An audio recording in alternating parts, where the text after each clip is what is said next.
അത് എൻ്റെ അടുത്ത് ചോദിച്ചപ്പോൾ ഞാൻ പറഞ്ഞു അപ്പനാ അഭിനയിക്കാനൊന്നുമില്ല, നിങ്ങൾ എന്ത് കണ്ടിട്ടാണ്? അങ്ങനെയാണെങ്കിൽ നിങ്ങൾ ഒരിക്കലും സോ കോൾഡ് പ്രകൃതിപ്പെടുത്തുന്നതിന് പറയില്ല. ഒരു ഫുൾ ഇന്റർവ്യൂ ചോദിക്കാൻ പറ്റില്ല. ഒരു ഓഡിയൻസ് തിയേറ്ററിലേക്ക് വരാത്തതുകൊണ്ടാണ് OTT ഒരു അഭിപ്രായം വരുന്നത്. അങ്ങനെ മീൻസ് ആ തിയേറ്റർ എക്സ്പീരിയൻസ് ഒരിക്കലും നമുക്ക് OTT കിട്ടില്ല. നമ്മൾ നല്ല സിനിമയാണെങ്കിൽ അതിനെ മാക്സിമം പ്രോത്സാഹിപ്പിക്കുക, മോശം സിനിമയാണെങ്കിൽ നിങ്ങൾ കാണുന്നത് പ്രോത്സാഹിപ്പിക്കുക. അപ്പോൾ പിന്നെ നേരത്തെ പറഞ്ഞ പോലെ OTT കണ്ടിട്ട് നല്ലതെന്ന് പറയേണ്ടി വരും. ഒരു ട്രെയിൻഡ് ആയിട്ടുള്ള ഒരാളുമല്ല ഞാൻ, ആഗ്രഹം കൊണ്ട് സിനിമയിൽ വന്ന ആളുമാണ്. നാളെ തിയേറ്ററിലേക്ക് എത്തുകയാണ്. ഇൻവെസ്റ്റിഗേഷൻ സിനിമ ഇഷ്ടപ്പെടുന്നവർക്ക് ഒരു ട്രീറ്റ് തന്നെ ആയിരിക്കുമെന്നാണ് ഞങ്ങളുടെ ഉറച്ച വിശ്വാസം. ബാക്കി നാളെ നിങ്ങൾ കണ്ടിട്ട് പറയുക. പടം ഇഷ്ടപ്പെടുകയാണെങ്കിൽ മാക്സിമം പ്രൊമോട്ട് ചെയ്യുക. Thank you. പിന്നെ എല്ലാവരും പോലെ തന്നെ നമ്മളും വളരെ പ്രതീക്ഷയിലാണ് നാളെ സിനിമ കാണാൻ. ഈ സിനിമ നമ്മൾ തിയേറ്ററിൽ കാണുമ്പോഴാണ് അതിൻ്റെ കൂടുതൽ സൗണ്ടും കാര്യങ്ങളൊക്കെ ആയിട്ടുള്ള ഒരു ഭയങ്കര എഫക്റ്റുള്ളൊരു സിനിമയാണ്. അപ്പോൾ അത് മറ്റുള്ള പ്ലാറ്റ്ഫോമിലൊക്കെ പിന്നെ കാണാം, പക്ഷേ തിയേറ്ററിൽ കാണുമ്പോഴാണ് അതിൻ്റേതായിട്ടുള്ള ഒരു പൂർണ്ണതയിൽ നമുക്ക് കാണാൻ പറ്റുള്ളൂ. പിന്നെ നമ്മൾ ചെറിയ വേഷങ്ങളൊക്കെയാണ് എല്ലാ സിനിമയിലും ചെയ്യാറുള്ളത്. ഒരു സിനിമ മാത്രം നമ്മൾ പ്രൊമോട്ട് ചെയ്തിട്ടുള്ളൂ, രണ്ടാമത്തെ സിനിമയിൽ എൻ്റെ. അപ്പോൾ വളരെ പ്രതീക്ഷയിൽ നിൽക്കുന്നു. എല്ലാവർക്കും താങ്ക്സ്. പ്രമോദൻ എൻ്റെ പറയാൻ എന്താ പറയുക, നല്ല ഒരുപാട് പ്രതീക്ഷയുണ്ട്. ഒത്തിരി പ്രതീക്ഷയോടുകൂടിയാണ് ഞങ്ങൾ ഈ സിനിമയെ സമീപിച്ചതും ഈ സിനിമ ഞങ്ങൾ ചെയ്തെടുക്കാൻ വേണ്ടി തയ്യാറായതും. ഒത്തിരി പ്രതീക്ഷ വെച്ചാണ്. കൂടുതലായൊന്നും പറയുന്നില്ല. വളരെ നല്ല സിനിമയായിരിക്കും. ഞാൻ ഒന്നാമതെ തള്ളിൻ്റെ ആളാണെന്ന് പറയുന്നതുകൊണ്ട് തള്ളുകൾ കുറയ്ക്കുകയാണ്, വായടക്കുന്നു, പണിയെടുക്കാൻ ശ്രമിക്കുന്നു. അപ്പോൾ അതുകൊണ്ട് നല്ല സിനിമയായിരിക്കും. നിങ്ങളെ ആരും നിരാശപ്പെടുത്തില്ല, ഞങ്ങളെ നിരാശപ്പെടുത്തരുത്, അത്രേ പറയാനുള്ളൂ. ബാക്കിക്ക് അവർ ഡീറ്റെയിൽ സംസാരിക്കും. അപ്പം ക്വസ്റ്റ്യൻ എന്ന് വെച്ചാൽ ഇപ്പം ഓരോ മൂവീസിനും ഓരോ എക്സ്പെക്ടേഷൻസ് ആണ് ഭയങ്കര. അതായത് നമ്മളെ എക്സ്പെക്ടേഷൻസ് സ്കൈ ഹൈ ആണ് ഒരു മൂവി. ബട്ട് ഒരു മൂവി എന്ന് പറയുമ്പോൾ ഇപ്പോൾ ഒരു ഡയറക്ടേഴ്സ് മെസ്സേജ് ആണ്. ഡയറക്ടർ എങ്ങനെയാണ് ആ പടം ഓഡിയൻസ് എങ്ങനെ എടുക്കണം എന്നൊരു മൈൻഡ് സെറ്റ് ഉണ്ടാവുമല്ലോ, ഇത് ഇങ്ങനെ ചെയ്താൽ നന്നായിരിക്കും എന്നുള്ളത്. അപ്പോൾ കാരണം ഞാൻ അന്വേഷിപ്പിക്കും കണ്ടെത്തും ചെയ്തപ്പോൾ എന്താണ് ഒരു നമ്മൾ വെക്കേണ്ട ഒരു ലിമിറ്റ് എന്താണ്, നമ്മൾ എങ്ങനെയാണ് ഇത് എൻജോയ് ചെയ്യേണ്ടത്, ഒരു ഡയറക്ടേഴ്സ് വേർഡ്സിൽ ഒന്ന് എക്സ്പ്ലെയിൻ ചെയ്യാം. ഇത് ഒരു ലിമിറ്റും ഇല്ലാതെ തിയേറ്ററിൽ വന്ന് വളരെ കൂളായിട്ട് വന്ന അവർക്ക് മീൻസ് ഒരു ലിമിറ്റ്സും ഇല്ലാതെ അവർ ഭയങ്കര എൻജോയ് ചെയ്ത് പോകാൻ പറ്റുന്ന സിനിമയായിരിക്കും. അല്ലെങ്കിൽ ഇന്ന ജോണർ അല്ലെങ്കിൽ ഇത് ഇങ്ങനെ അങ്ങനെ എല്ലാ ഓഡിയൻസിനും ഇഷ്ടപ്പെടുന്ന ഒരു സിനിമയായിരിക്കും. കാരണം ഇതിനകത്ത് ഇമോഷൻസ് ഉണ്ട്, ഇൻവെസ്റ്റിഗേഷൻ്റെ ത്രില്ലിംഗ് എക്സ്പീരിയൻസ് ഉണ്ട്. ഞാൻ പറഞ്ഞ ആൾക്കാർക്ക് ഒരു എക്സ്പെക്ടേഷൻസും ഒരു ലിമിറ്റേഷൻസും ഇല്ലാതെ വന്ന് എൻജോയ് ചെയ്ത് പോകാൻ പറ്റുന്ന ഒരു സിനിമയാണ്. അതാണ് ഞാൻ വിശ്വസിക്കുന്നത്. ട്രെയിലർ കണ്ടപ്പോൾ തോന്നിയൊരു കാര്യമാണ്. കാരണം ഇത് നടന്ന ക്രൈമിലല്ല, നടന്ന് കുറേ നാളുകൾക്ക് ശേഷം ചെയ്യുന്ന അല്ലെങ്കിൽ അത് അന്വേഷിക്കുന്ന ഒരു ക്രൈം റിലേറ്റ് ചെയ്ത് ഒരു കഥയാണെന്ന് വിശ്വസിക്കുന്നു. അപ്പം അത് കണ്ടപ്പോൾ തോന്നിയാണ്. അപ്പം ഒരു ക്രൈം ചെയ്തിട്ട് അത് ഫോളോ അപ്പ് ചെയ്തതിനേക്കാളും പാടാണ് ഒരു എപ്പോഴോ നടന്നൊരു ക്രൈം അത് പിന്നീട് അത് ഫോളോ അപ്പ് ചെയ്ത് ചെയ്യാനുള്ളത്. ഇങ്ങനൊരു തോട്ടിലേക്ക് എന്നാണ് പറയാനുള്ളത്?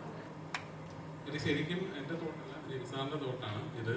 ഇത് അങ്ങനെ ഒരു കുറേ നാളുകൾക്ക് മുമ്പ് നടന്നൊരു ക്രൈം ഇൻവെസ്റ്റിഗേറ്റ് ചെയ്യുന്നു എന്നുള്ളതിനേക്കാളൊക്കെ ഉപരി ഒരു പോലീസ് ഓഫീസർ, ഒരു SI അയാളുടെ സർവീസ് പീരിയഡിൽ അന്വേഷിക്കുന്ന ഒരു മർഡർ കേസാണ്. ഇത് അയാൾ അന്വേഷിക്കുന്ന കേസുകളിൽ പെടുന്ന ഒരു കേസ് മാത്രമാണ്. അല്ലാതെ ഇത് റൈറ്റിംഗ് ടൈമിലാണ് അതിൻ്റെ ഒരു അതിൻ്റെ ബുദ്ധിമുട്ടുകളും കാര്യങ്ങളൊക്കെ അറിയത്തുള്ളൂ. നമ്മൾ ഷൂട്ട് ചെയ്യുന്ന പ്രോസസ്സിലേക്ക് വരുമ്പോൾ ആ ഇൻവെസ്റ്റിഗേഷൻ ഇൻട്രസ്റ്റിംഗ് ആയിട്ട് നമ്മൾ അതാണ് ഫോളോ അപ്പ് ചെയ്യാൻ ശ്രമിച്ചിട്ടുള്ളത്. സ്ഥിരം പോലീസ് സ്റ്റേഷനിൽ നിന്ന് കുറച്ചുകൂടെ റിയലിസ്റ്റിക് ആയിട്ട് പോലീസ് കഥാപാത്രമായിട്ട് അന്വേഷണം നടത്തുന്ന ട്രെയിലർ കണ്ടപ്പോൾ ഫീൽ ചെയ്തു. ശരി, അതാണോ ഈ കഥ മീറ്റ് ചെയ്യാനുള്ള റീസൺ? അല്ല, ബേസിക്കലി എൻ്റെ കഥ കേട്ടപ്പോൾ നല്ല കഥയാണെന്ന് തോന്നി, അതുകൊണ്ടാണ് കമ്മിറ്റ് ചെയ്യാനുള്ള കാരണം. ഒരു മാസ് മസാല അല്ലെങ്കിൽ ആക്ഷൻ എന്നുള്ളത് പക്ക ഒരു റിയലിസ്റ്റിക് ആയിട്ട് ഓരോ സിനിമയ്ക്കും ഓരോ പർപ്പസ് ഉണ്ടല്ലോ. ഇത് ഇങ്ങനൊരു സിനിമയാണ്. അത് വെച്ച് മാസ് മസാല സിനിമകൾ മോശമാണെന്നുള്ള അഭിപ്രായമൊന്നുമില്ല. അങ്ങനത്തെ സിനിമകളും നല്ല കഥയായിട്ടാണെങ്കിലും ചെയ്യുന്നതിൽ സന്തോഷമുള്ളൂ. ഈ സിനിമ കുറച്ചും കൂടെ ഈ പറഞ്ഞ പോലെ ഇവരുടെ ഒരു ഇമോഷണൽ ജേർണിയും കൂടെ ഇതിൻ്റെ കൂടെ ഉണ്ട്. പിന്നെ ഇതിൻ്റെ ഇൻവെസ്റ്റിഗേഷൻ പാട്ടും ഒക്കെ ഭയങ്കര രസമായിട്ടാണ് എനിക്ക് ഫീൽ ചെയ്തത്. എനിക്കിഷ്ടമുള്ള ഒരു തരം സിനിമയാണ് ഈ ഇൻവെസ്റ്റിഗേഷൻ സിനിമകൾ. എനിക്കും ഭയങ്കര ഇഷ്ടമാണ്. എനിക്ക് മാത്രമല്ല, ഒരുപാട് പേർക്ക് അത് ഭയങ്കര ഇഷ്ടമുള്ളതാണ്. അപ്പം അങ്ങനെയുള്ള ആൾക്കാരെ ഇത് സാറ്റിസ്ഫൈ ചെയ്യും എന്ന് തോന്നിയത് കൊണ്ടാണ് ഈ സിനിമ കമ്മിറ്റ് ചെയ്തത്. നോർമലി ഇങ്ങനെ ഒരു ക്രൈം സീരീസ് അല്ലെങ്കിൽ ഒരു ഇൻവെസ്റ്റിഗേഷൻ സിനിമ ചെയ്യുമ്പോൾ ഉറപ്പായിട്ട് റിസർച്ച് ഉണ്ടാവും. ഈ സിനിമയ്ക്ക് വേണ്ടി എത്രത്തോളം ഉണ്ട്? അല്ല, ഇങ്ങനൊരു ഈ ജോണറിലൊരു സിനിമ ചെയ്യണം അല്ലെങ്കിൽ ഈ ഒരു കാലഘട്ടത്തിൽ നിന്നുകൊണ്ടൊരു സിനിമ ചെയ്യണമെന്നുള്ള എൻ്റെ തോട്ടിന് ഏകദേശം എൻ്റെ ഒരു ചിന്തയ്ക്കൊരു 10 വർഷത്തെ പഴക്കമുണ്ട്. 2014 ഞാൻ ആദ്യമായിട്ട് അങ്ങനെ അങ്ങനത്തെ ഒരു സിനിമ ഉണ്ടാവണം. ഈ കാലഘട്ടത്തിൽ നിന്നുകൊണ്ട് നമ്മൾ പഴയ കാലഘട്ടത്തിലെ ഇൻവെസ്റ്റിഗേഷനും പോലീസുകാരുടെ രീതികളും അവരുടെ കുറ്റാന്വേഷണ മെത്തേഡുകളും ഒക്കെ അഡ്രസ്സ് ചെയ്യുന്ന ഒരു കഥ ഉണ്ടാക്കണം എന്നുള്ളൊരു ചിന്ത ഉണ്ടാകുന്ന 2014 ഞാൻ എൻ്റെ കൂടെയുള്ള എല്ലാ ആളുകളോടും അത് പലപ്പോഴായിട്ട് ഷെയർ ചെയ്തിട്ടുണ്ട്. ഞാൻ ഇങ്ങനൊരു കാര്യം ഇങ്ങനെ ആലോചിക്കുന്നുണ്ട്, അത് പക്ഷേ എനിക്കറിയില്ല എങ്ങനെ എത്തുമെന്നുള്ളത്. അത് ആലോചിക്കുമ്പോൾ തന്നെ എങ്ങനെ നമ്മൾ കണ്ടുവരുന്ന യൂഷ്വൽ ഇൻവെസ്റ്റിഗേഷൻ ത്രില്ലർ സിനിമകളിൽ നിന്നും ഇതിനെ വ്യത്യാസപ്പെടുത്താമെന്നുള്ള ഒരു ആലോചനയും അതിനൊപ്പം തന്നെ ഉണ്ടായിരുന്നു. പക്ഷേ 2020 ഞാനിതിൻ്റെ സ്ക്രീൻ പ്ലേ എഴുതുന്നത്. ലോക്ക്ഡൗൺ സമയത്താണ് സ്ക്രീൻ പ്ലേ എഴുതുന്നത്.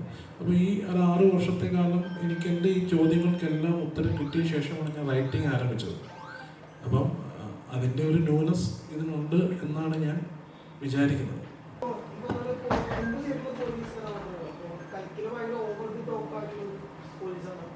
ലാർജ് ദാൻ ലൈഫ് എന്ന് പറയാം.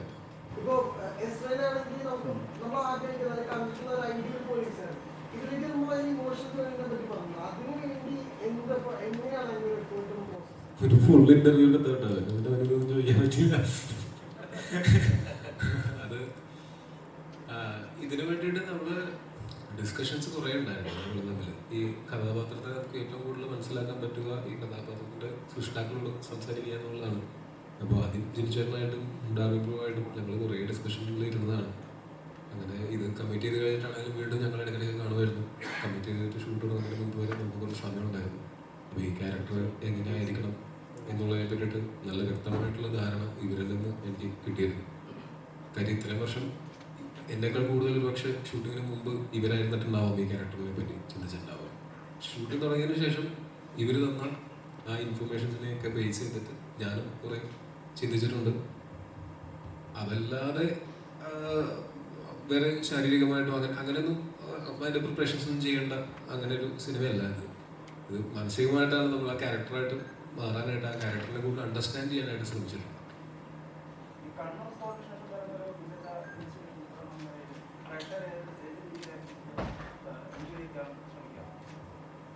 എന്നോടാണോ? കണ്ണൂർ സ്ക്വാഡിന്റെ മുമ്പുണ്ടായിരുന്ന സിനിമകളെ എങ്ങനെയാണോ സ്വീകരിച്ചത് അതുപോലെയും സ്വീകരിക്കാം. കണ്ണൂർ സ്ക്വാഡിന് ശേഷം വരുന്ന സിനിമകൾ എങ്ങനെയാണോ സ്വീകരിക്കാൻ പോകുന്നത് അതുപോലെയും സ്വീകരിക്കാം. എനിക്ക് കൃത്യമായിട്ട് അറിയില്ല അത് നിങ്ങൾക്ക് എന്താണ് അതിന് നിങ്ങൾ പ്രതീക്ഷിക്കുന്ന ഉത്തരം എന്നുള്ളത്. ഓരോ സിനിമയും ഓരോ തരമാണ്. ഇപ്പോൾ കണ്ണൂർ സ്ക്വാഡ് ഡയറക്ട് ചെയ്തിട്ടുള്ള റോബി എൻ്റെ വളരെ അടുത്ത സുഹൃത്താണ്. അതിൻ്റെ എഴുതിയ റോണിച്ചേട്ടൻ എൻ്റെ വളരെ അടുത്ത സുഹൃത്താണ്. ഞങ്ങൾ 2018 സിനിമ ചെയ്യുന്ന സമയത്ത് അതിൻ്റെ ത്രെഡ് അന്നേ കേട്ടിട്ടുള്ള ഒരാളാണ് ഞാൻ. അന്നേ അത് അടിപൊളിയായിരിക്കും എന്ന് റോണിച്ചേട്ടനോട് പറഞ്ഞതാണ് ഞാൻ.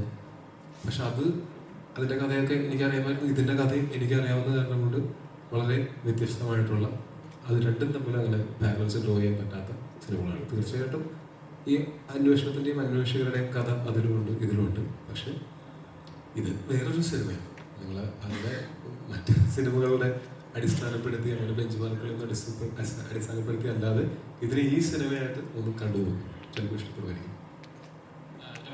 പറയുന്നതെന്ന് ചോദിക്കുകയാണ്. ഇപ്പം നമ്മൾ കണ്ടുവരുന്ന വീണ്ടും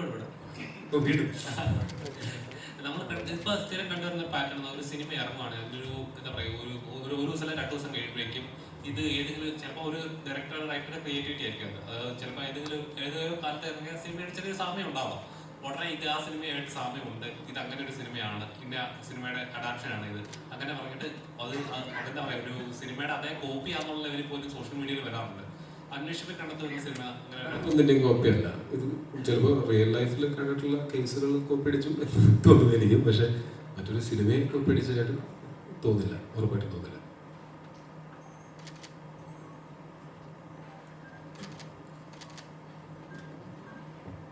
പിന്നെ പുള്ളിക്ക് ഒരു കസേരയിട്ട് ഇവിടെ ഇരുന്നു. നിങ്ങളൊന്നും ചോദിക്കുന്നില്ല. ഓരോ കഥാപാത്രങ്ങൾ ചെയ്യുമ്പോഴും എപ്പോഴും ഒന്നിനോടൊന്നും സാമ്യം തോന്നാത്ത രീതിയിൽ, അല്ലെങ്കിൽ എൻ്റെ കഥാപാത്രം ചെയ്യുമ്പോൾ പ്രേക്ഷകർ ഇങ്ങനെ ഒരിക്കലും കണക്റ്റഡ് ആവരുത് എന്ന് ശ്രമിക്കും. ഒരു ആക്ടർ എപ്പോഴും അവനോട് ഷേപ്പ് ചെയ്യാൻ ശ്രമിക്കുന്നു. ടോവിനോ എന്നൊരു ആക്ടർ ഇനിയും വരാൻ പോകുന്ന ഒരുപാട് പ്രതീക്ഷയുള്ള സിനിമകളുണ്ട്. എങ്ങനെയാണ് പ്രേക്ഷകരെ തൃപ്തിപ്പെടുത്തുന്നത്? ഞാൻ എല്ലാത്തിലും ഈ പറഞ്ഞതുപോലെ ശ്രമിച്ചിട്ടുണ്ട്, ഇനിയും ശ്രമിച്ചുകൊണ്ടിരിക്കും. തീർച്ചയായിട്ടും പ്രേക്ഷകരെ തൃപ്തിപ്പെടുത്തുക, നിങ്ങളെയൊക്കെ എൻ്റർടൈൻ ചെയ്യുക എന്നുള്ളത് തന്നെയാണ് നമ്മൾ സിനിമയിൽ വർക്ക് ചെയ്യുമ്പോൾ നമ്മളുടെ പ്രധാന ഉദ്ദേശം. അതിനു വേണ്ടിയിട്ട് നമ്മളുടെ കഴിവിൻ്റെ പരമാവധി ശ്രമിച്ചിട്ടുണ്ട്, ഇനിയും ശ്രമിച്ചുകൊണ്ടേയിരിക്കും. രണ്ട് ക്വസ്റ്റ്യൻ ഡാർവിൻ്റെ അടുത്താണ്. ഇതിപ്പോൾ 1980s ഒരു പീരിയഡ് ആണല്ലോ ഇതിൽ കാണിക്കുന്നത്. അപ്പോൾ ഇതിൻ്റെ ഒരു റീക്രിയേഷൻ എങ്ങനെയായിരുന്നു? അതായത് ഇപ്പോൾ അവിടുത്തെ ആൾക്കാർ ആ ഒരു ടൈം പീരിയഡിൽ ഈവൻ അവരുടെ നമ്മുടെ ഒരു വാക്കിംഗ് സ്റ്റൈലിൽ വരെ വ്യത്യാസമുണ്ട്, ഇപ്പോഴത്തതും അപ്പോഴത്തതും. അങ്ങനെ ഓരോ ഇപ്പം ടെക്നോളജിയുടെ കാര്യം പറയുകയാണെങ്കിൽ അതും ഭയങ്കരമായിട്ട് അഡ്വാൻസ്ഡ് ആയിട്ടുണ്ട്. അപ്പോൾ ഈ റീക്രിയേഷൻ എത്രത്തോളം ഒരു ചലഞ്ച് ആയിരുന്നു ആസ് ആക്ടർ ആൻഡ് ഓൾസോ ആ സെറ്റ് റീക്രിയേഷൻ, ഇത് എങ്ങനെയായിരുന്നു? ഈ 80s ഉം 90s ഉം ആണ് നമ്മൾ ഇതിനകത്ത് അഡ്രസ് ചെയ്യുന്ന കാലഘട്ടങ്ങൾ. അപ്പോൾ അതിൽ നമ്മൾ ചെറിയ പ്രായമായതുകൊണ്ട് തന്നെ നമുക്ക് ഓർമ്മകളൊന്നും അങ്ങനെ നമ്മുടെ ഓർമ്മയിലൊന്നും എടുക്കാൻ പറ്റില്ല. അപ്പോൾ നമ്മൾ കണ്ട് ശീലിച്ചിട്ടുള്ള സിനിമകളും അതൊക്കെ തന്നെയാണ് നമ്മുടെ റെഫറൻസുകൾ. അപ്പോൾ ആ കാലഘട്ടമായിട്ട് മാക്സിമം നമ്മൾ ആ കാലഘട്ടത്തിനെ റീക്രിയേറ്റ് ചെയ്യാൻ പറ്റിയിട്ടുള്ളത് നമ്മൾ കണ്ടിട്ടുള്ള സിനിമകളും 80s 90s സിനിമകളാണ് നമ്മൾ അതിന് ഏറ്റവും കൂടുതൽ സപ്പോർട്ട് ചെയ്തിട്ടുള്ളത്.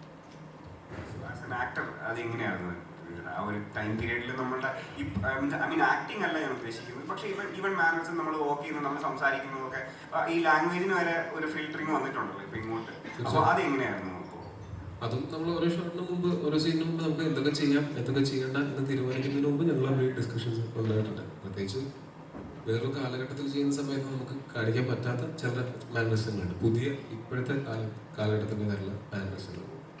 പിന്നെ ലുക്കിലാണെങ്കിലും അങ്ങനെ കുറച്ച് കാര്യങ്ങൾ നമ്മൾ ശ്രദ്ധിച്ചിട്ടുണ്ട്. പിന്നെ മൊബൈൽ ഫോൺ ഇല്ലാത്ത അങ്ങനത്തെ ടെക്നോളജികളൊന്നും ഇല്ലാത്ത ഒരു കാലഘട്ടത്തിൽ നടക്കുന്ന അന്വേഷണമായത് കാരണം കൊണ്ട് അതിലെ ആ ഒരു പഴമ ചിലപ്പോൾ ഇപ്പോൾ ഒരു പുതുമയായിട്ട് തോന്നുമായിരിക്കാം. അപ്പോൾ അതൊക്കെ തന്നെയാണ് നമ്മൾ ശ്രദ്ധിച്ചിട്ടുള്ളത്.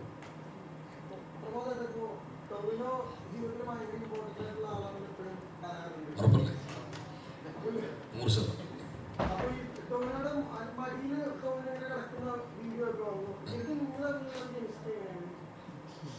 എനിക്ക് ഭയങ്കര ഇഷ്ടമാണ്.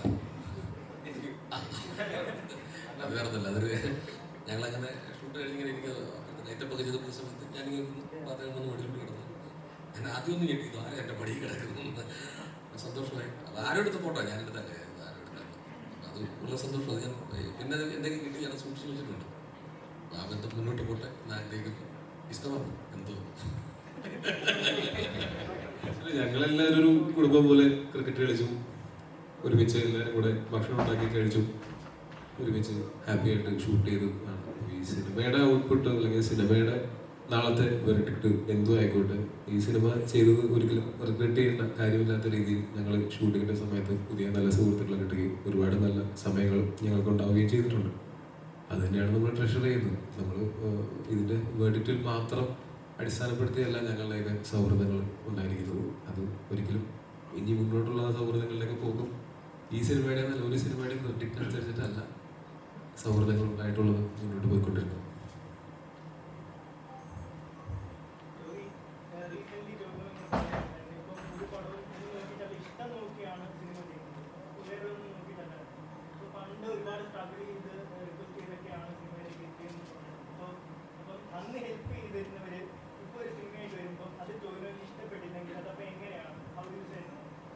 നമ്മൾക്ക് എല്ലാവർക്കും കുറേ സൗഹൃദങ്ങളുണ്ട്. അത് കാരണം കൊണ്ട് നമ്മൾ പല സിനിമകളും ചെയ്യാതിരിക്കാം. പക്ഷെ അതൊന്നും പ്രേക്ഷകന് അറിയേണ്ട കാര്യമില്ല. പ്രേക്ഷകന് സിനിമ നന്നാവുക എന്നുള്ളത് മാത്രമാണ്. അപ്പോൾ നമുക്ക് നമ്മളുടെ ഫ്രണ്ട്സും ഒക്കെ ആയിട്ട് നല്ലൊരു സിനിമ ചെയ്യാനുള്ള അവസരം ഉണ്ടെങ്കിൽ അതൊരിക്കലും നഷ്ടപ്പെടുത്തി കളയാത്ത ആളാണ് ഞാൻ. എന്നാൽ എനിക്ക് അത്രയ്ക്കും ഇഷ്ടപ്പെടാത്തൊരു സിനിമയാണെങ്കിൽ എനിക്ക് ഇഷ്ടപ്പെട്ടു നമുക്കിത് ചെയ്തു നോക്കാം എന്ന് പറഞ്ഞ് ചെയ്യുന്നത് ഞാൻ പ്രേക്ഷകരോടും എൻ്റെ ആ സുഹൃത്തിനോടും ചെയ്യുന്ന ഒരു ചതിയല്ലേ, നീതികേടല്ലേ. അപ്പോൾ നമുക്ക് എല്ലാം മുൻകൂട്ടി തീരുമാനിച്ചു അല്ലെങ്കിൽ ഇത് ഇത്ര കളക്ഷൻ വരും, ഇത് ഇത്ര സെൻട്രൽ ഓടും, ഇത് ഒന്നും നമുക്കറിയില്ല. നമുക്ക് അങ്ങനെയൊന്നും നമ്മളുടെ കഥ പറയാൻ വരുന്നവരോട് നിങ്ങൾ ഒരിക്കലും ഒന്ന് എടുത്ത് കാണിക്കും എന്നിട്ട് ഞാൻ വന്ന് അഭിനയിക്കാം എന്നും പറയാൻ പറ്റില്ല. അപ്പോൾ ഇതിനകത്ത് നമ്മളുടെ പേഴ്സണൽ ബന്ധങ്ങളെക്കാൾ ആ സിനിമ നന്നാവുക, കാര്യം വെച്ചാൽ പേഴ്സണൽ ബന്ധം ചിലപ്പോൾ രണ്ടുപേരും മാത്രം തമ്മിലായിരിക്കും. പക്ഷെ ആ സിനിമയിൽ ഒരുപാട് പേര് വർക്ക് ചെയ്യുന്നതാണ്. നമ്മളൊരു സിനിമ ചെയ്യുമ്പോൾ ഏറ്റവും കൂടുതൽ ആഗ്രഹിക്കുക ആ സിനിമയിൽ ചെയ്ത എല്ലാവർക്കും ഗുണം കിട്ടുന്ന ഒരു സിനിമയാവണം എന്നുള്ളതാണ്. ആർക്കെങ്കിലും പ്രൊഡ്യൂസർ ഉൾപ്പെടെ. അപ്പോൾ ഞാനൊരു സൗഹൃദത്തിൻ്റെ പുറത്തൊരു മോശം സിനിമ ചെയ്തൊരു പ്രൊഡ്യൂസർക്ക് നഷ്ടം ഉണ്ടായി കഴിഞ്ഞാൽ എൻ്റെ പ്രിൻസിപ്പൾസിനെതിരായിട്ടല്ല ഞാൻ ചെയ്യുന്നത്.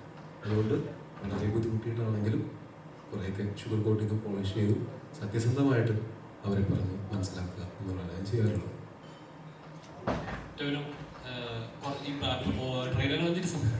ആ ക്യാമറയുടെ ബാക്കിലിരിക്കുന്നതാണ് കാണാറ് പെട്ടെന്ന് സമയം ഞാൻ ശബ്ദം വെച്ച് പിടിച്ചോളാം. ട്രെയിലർ വന്നിട്ട് സമയത്ത് പറയുന്നു, ഇപ്പോഴും പറയുന്നു, സിനിമ എക്സ്പെക്ടേഷനോടെ അല്ലെങ്കിൽ ഓവർ എക്സ്പെക്ട് ചെയ്ത് ഒരിക്കലും കാണാൻ പറയണ്ട. ഒരു ബ്ലാക്ക് പേപ്പർ അങ്ങനെ ഹൈപ്പ് കൊടുക്കുന്ന നിങ്ങൾക്ക് വേണമെങ്കിൽ ഓവർ എക്സ്പെക്ട് ചെയ്തോട്ടോ, അതിൽ കുഴപ്പമൊന്നുമില്ല. ഓവർ ഹൈപ്പ് വരുന്ന ചിത്രങ്ങളൊന്നും അത്രയും അത് എപ്പോഴാണ് അത് ഓവർ ഹൈപ്പ് ആവുന്നത്? അത് ഹൈപ്പ് എങ്ങനെയാണ് ഓവർ ഹൈപ്പ് ആവുന്നത്? എക്സ്പെക്ടേഷൻ എങ്ങനെയാണ് ഓവർ എക്സ്പെക്ടേഷൻ ആവുന്നത്?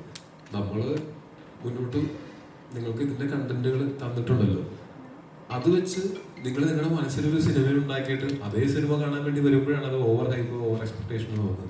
അങ്ങനെയൊന്നും അല്ലാതെ ഈ ഒരു സിനിമ എങ്ങനെയുണ്ടെന്ന് കണ്ടു നോക്കാം എന്ന് തുറന്ന മനസ്സോടെ വന്ന് കാണാൻ വേണ്ടിയിട്ടാണ് നമ്മൾ ഇടയ്ക്കിടയ്ക്ക് വീണ്ടും ഇങ്ങനെ പറയുന്നത്. ഒരു മലയാള സിനിമയിലെ ഒരു പ്രൊഡ്യൂസർ കഴിഞ്ഞിടെ പറയുണ്ടായി, അതായത് ഇപ്പം മലയാള സിനിമകളെക്കാളും മറ്റ് അന്യഭാഷാ സിനിമകൾ തിയേറ്ററിൽ വരണം കൂടുന്നുണ്ട്. മലയാള സിനിമയ്ക്ക് ഇവിടെ ഒരു വാല്യൂ കുറഞ്ഞുകൊണ്ടേ കണ്ടന്റ് ഓറിയന്റഡ് ആയിട്ട് സിനിമകൾ ഇറങ്ങുന്ന ഒരു ഇൻഡസ്ട്രിയാണ് മലയാളം. പക്ഷെ എങ്കിൽ കൂടി മറ്റ് അന്യഭാഷ ചിത്രങ്ങളിൽ ഇവിടെ പ്രാധാന്യം കൂടുമ്പോൾ മലയാളത്തിന് ഇവിടെ പ്രാധാന്യം പറയണം. ആസ് ആൻ ആക്ടർ എല്ലാ ലാംഗ്വേജിലും അഭിനയിക്കുന്ന നല്ലൊരു ആക്ടറാണ് താങ്കൾ. എന്താണ് താങ്കളുടെ അഭിപ്രായം? ആസ് എൻ ഓഡിയൻസ് നിങ്ങളുടെ അഭിപ്രായം എനിക്ക് മറുപടി പറയാൻ പറ്റും. ആസ് ആൻ ഓഡിയൻസ് മലയാള സിനിമകൾ ഇച്ചിലൂടെ മറ്റു ഭാഷകൾ അംഗീകരിക്കപ്പെടുന്ന പോലെ തന്നെ മലയാള സിനിമകൾ ഇച്ചിലൂടെ അംഗീകരിക്കപ്പെടണം എന്ന് വിശ്വസിക്കുന്നു. അംഗീകരിക്കപ്പെടണം എന്നല്ലേ പറഞ്ഞത്? ആരാണ് അംഗീകരിക്കുന്നത്? അല്ല, ഇച്ചിലൂടെ തിയേറ്ററുകളിലായാലും ഇപ്പം ഒരു സിനിമ ഓടുന്ന ഒരാഴ്ച, 2 ആഴ്ച അല്ലെങ്കിൽ 4 ആഴ്ച ഓടിക്കൊടുന്ന തിയേറ്ററുകളിൽ ഒരു മറ്റ് ഒരു തെലുങ്കോ അല്ലെങ്കിൽ കന്നഡയോ ഒരു സിനിമ ഇറങ്ങുവാണെങ്കിൽ നല്ല സിനിമ ആയിരിക്കാം, പക്ഷെ അത് ഇച്ചിലൂടെ തിയേറ്റർ വരണം കൂടുമ്പോൾ ആളുകൾ അതിലായിരിക്കും കുറച്ചുകൂടെ കോൺസെൻട്രേറ്റ് ചെയ്യുന്നത്. അപ്പോൾ ഇപ്പുറത്തൊരു മലയാള പടമാണെങ്കിൽ അത് ഞങ്ങൾ എന്താണ് ചെയ്യുന്നത് അത് പറഞ്ഞു. ഞങ്ങൾ ഞങ്ങളുടെ സിനിമകൾ പരമാവധി ആത്മാർത്ഥമായിട്ട് ചെയ്യുന്നുണ്ട്. അത് എല്ലാ സിനിമയും ഒരുപോലെ നന്നാവും എന്നൊന്നും ഉറപ്പ് ഞാൻ പറയുന്നില്ല. പക്ഷെ എല്ലാ സിനിമയുടെ പിന്നിലും അതേ എഫേർട്ടുണ്ട്. ഇവിടെ വിജയിക്കുന്ന സിനിമകളുടെയും പരാജയപ്പെടുന്ന സിനിമകളുടെയും ഒക്കെ പിന്നിൽ അതേ എഫേർട്ടുണ്ട്. ഒരാളെയും ദ്രോഹിക്കാനോ ബുദ്ധിമുട്ടിക്കാനോ വേണ്ടിയിട്ടല്ല ഞങ്ങൾ സിനിമ ചെയ്യുന്നത്. മറ്റുള്ളവരെ ബുദ്ധിമുട്ടിക്കാൻ വേണ്ടി കയ്യിലിരിക്കുന്ന കാശും കൊടുത്ത് നമ്മൾ ഇത്രയും പണിയെടുത്തൊരു സിനിമ ചെയ്യില്ല. സിനിമ നന്നാവണം എന്നാഗ്രഹിച്ച് തന്നെയാണ് നമ്മൾ ചെയ്യുന്നത്. അപ്പോൾ ഇതിൽ ഞങ്ങൾ ഞങ്ങളുടെ കഴിവിൻ്റെ പരമാവധി ചെയ്യുന്നുണ്ട്. ഇനി ഇതിൽ കൂടുതൽ ഞങ്ങൾ എന്ത് ചെയ്യണമെന്ന് നിങ്ങൾ പറയും. പരമാവധി പ്രൊമോഷൻ ചെയ്യും. നിങ്ങൾക്ക് തോന്നിയാലല്ലേ നിങ്ങൾ തിയേറ്ററിൽ കാണാൻ വരാൻ വരുള്ളൂ. അപ്പം ഞങ്ങൾക്ക് ഞങ്ങളുടെ സിനിമയിൽ ഉള്ളതല്ലേ നിങ്ങളെ കാണിച്ച് ടീസ് ചെയ്യാൻ പറ്റുള്ളൂ. അത് വെച്ചിട്ട് നിങ്ങൾ വന്ന് കാണുക. തിയേറ്റർ നിറഞ്ഞ സദസ്സിൽ സിനിമ ഓടിക്കൊണ്ടിരിക്കുമ്പോൾ അങ്ങനെ മാറ്റി വേറെ സിനിമ ഇടുമെന്ന് എനിക്ക് തോന്നുന്നില്ല. നല്ല സിനിമയാണെങ്കിൽ അതിനെ മാക്സിമം പ്രോത്സാഹിപ്പിക്കുക. മോശം സിനിമയാണെങ്കിൽ നിങ്ങൾ കാണുന്നത് പ്രോത്സാഹിപ്പിക്കുക. അതിൽ പരം നമുക്കിതിൽ എന്താണ് മുന്നോട്ട് ചെയ്യാൻ പറ്റുക?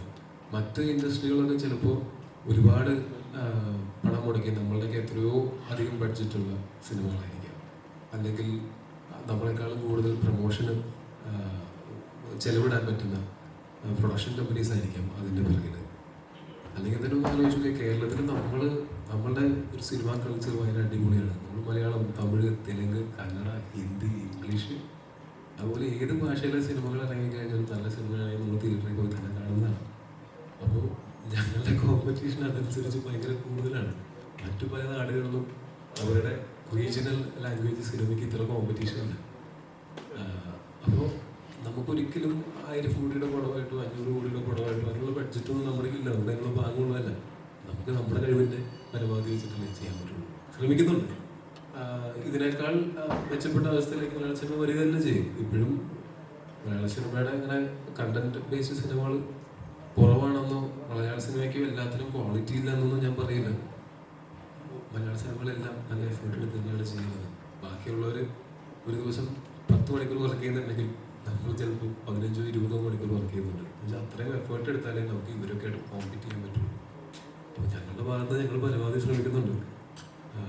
ഈ സിനിമയാണെങ്കിലും ഈ മാസം വരുന്ന സിനിമകളെ പറ്റി നിങ്ങൾക്ക് നല്ല പ്രതീക്ഷകളില്ല. സിനിമകൾ നല്ലതാണെങ്കിൽ അതിനെ കൈവിടാതിരിക്കുക.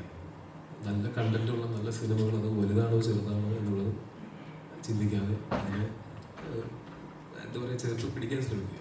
ഇപ്പോൾ എത്ര സിനിമകളാണ് ഈ മാസം വരുന്നത്? ഇപ്പം തന്നെ ഞാൻ കണ്ടോളൂ മഞ്ഞുമൽ ബോയ്സിൻ്റെ. ഞാൻ ഭയങ്കര പ്രതീക്ഷ ലഭിച്ചിരിക്കുന്ന സിനിമ. എനിക്ക് അതിൻ്റെ കഥ അറിയാം. ഷൂട്ടിംഗ് ലൊക്കേഷനിൽ ഞാൻ പോയിട്ടുണ്ട്. ഞാനത് എന്തായാലും തിയേറ്ററിൽ തന്നെ കാണാൻ പോകുന്ന സിനിമയായിരിക്കും. അതേപോലെ ബ്രഹ്മയോഗം എന്ന് പറയുന്ന സിനിമ ഇതേപോലെ തന്നെ ഞാൻ കാത്തിരിക്കുന്ന സിനിമയാണ്. അല്ലെങ്കിൽ നമ്മുടെ തുണ്ട് എന്ന് പറയുന്ന സിനിമ, ബിജുവേട്ടൻ്റെ പടം, അതിൻ്റെ ഡയറക്ടർ തല്ലുമാലയിൽ വർക്ക് ചെയ്തിട്ടുണ്ട്. അതിൻ്റെ സിനിമാറ്റോഗ്രാഫറും അതിൻ്റെ പ്രൊഡ്യൂസറും ഒക്കെ എൻ്റെ വളരെ സുഹൃത്തുക്കളാണ്. ഞാൻ ആ സിനിമയ്ക്ക് വേണ്ടി വെയിറ്റ് ചെയ്തത്. അപ്പോൾ ഈ മാസം വരുന്ന സിനിമകളെല്ലാം ഇതിനൊക്കെ നിങ്ങൾക്ക് വർക്കാവുന്ന സിനിമകളുണ്ടെങ്കിൽ അതിനൊന്ന് പ്രോത്സാഹിപ്പിക്കും. ഞങ്ങൾക്കത് ഭയങ്കര സഹായമായിരിക്കും. അതല്ലാതെ ഞങ്ങൾ ഉഴപ്പിയിട്ടോ വേണ്ടെന്ന് വെച്ചിട്ടോ ഒരിക്കലും ഒരു സിനിമ മോശമാവാറില്ല. ആർക്കും മുൻകൂട്ടി കാണാൻ പറ്റില്ല. എല്ലാം ഒരു ശ്രമമല്ലേ. ആ ശ്രമം വിജയിച്ചാൽ അടിപൊളി, പരാജയപ്പെട്ടാൽ അടുത്ത പരിപാടിയായിട്ട് വീണ്ടും വരണം. സിനിമകൾ ശ്രദ്ധിക്കുന്നതാണല്ലോ, പക്ഷെ എന്നാലും ആ നടന്റെ പ്രകടനം ഭയങ്കര അടിപൊളിയായിരുന്നു പറയാം. ആക്ടറായിട്ട് സൂപ്പറായ സിനിമ അത്ര ടോട്ടാലിറ്റി നോക്കുമ്പോൾ വലിയ രസമില്ലാന്ന് പറയാം. അപ്പൊ ശരിക്കും ടോപ്പിക്ക് അങ്ങനത്തെ സിറ്റുവേഷൻ വരുമ്പോൾ എങ്ങനെയാണ്? അതുപോലെ പരാജയമാണ്. സിനിമ നന്നാവുക, സിനിമയുടെ കൂടെ നമ്മൾ നന്നാവുക എന്നുള്ളതല്ലാതെ എങ്ങനെ വന്നാലും ഒരു പരാജയമാണ്. സിനിമ ഭയങ്കര നന്നായിട്ട് പെർഫോമൻസുകൾ മോശമായാലും ഒരു പരാജയമാണ്. പക്ഷെ ഇതൊന്നും എന്നാൽ ഒരു മോശം സിനിമയിൽ നല്ല ക്യാരക്ടർ ചെയ്തേക്കാം എന്ന് വിചാരിച്ചിട്ടോ, ഒരു നല്ല സിനിമയിൽ ഒരു മോശം ക്യാരക്ടർ ചെയ്തേക്കാം എന്ന് വിചാരിച്ചിട്ടോ ഒന്നും നമ്മൾ ചെയ്യുന്നില്ലല്ലോ. നിങ്ങൾക്ക് ചെയ്യുന്ന പോലെ രാവിലെ കുളിച്ച് കൊണ്ടപ്പോഴായിട്ട് നമ്മൾ പണിയെടുക്കാൻ ഇറങ്ങുകയാണ്. അങ്ങനെ എടുക്കുന്ന പണികൾ നിങ്ങളുടെ ജോലികളെക്കാൾ കുറച്ച് കൂടുതൽ ഞങ്ങളുടെ പ്രശ്നം എന്ന് വെച്ചാൽ ഞങ്ങളുടെ ജോലി നിങ്ങളെല്ലാവരും കൂടെ വിധി ഇടുകയാണ്. അപ്പം ഞങ്ങൾക്ക് നിങ്ങളുടെ റെസ്പോൺസ് അറിഞ്ഞാലേ ഞങ്ങളുടെ ജോലി ഞങ്ങൾ നന്നായി ചെയ്തിട്ടുണ്ടോ മോശമായിട്ട് ചെയ്തിട്ടുണ്ടോ എന്നൊക്കെ അറിയാൻ പറ്റുള്ളൂ. അതുകൊണ്ട് നല്ല ഒരു പരീക്ഷ ചെയ്തിട്ട് പേപ്പർ ഇട്ടാൻ കാത്തിരിക്കുന്ന പോലെയാണ് നമ്മൾ എല്ലാ പടത്തിലും കാത്തിരിക്കുന്നത്.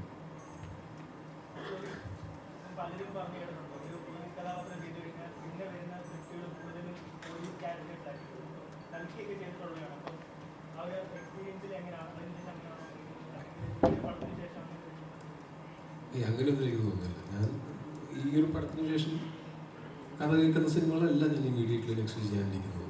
അതുകൊണ്ട് അങ്ങനെയൊന്നുമില്ല. ഞാൻ ചൂസ് ചെയ്യുന്ന സമയത്ത് ചെയ്തിട്ടില്ലാത്ത പോലത്തെ ക്യാരക്ടേഴ്സ് ചെയ്യാനായിട്ട് കുറച്ചും കൂടെ ഒരു താല്പര്യം ഉണ്ടാവും.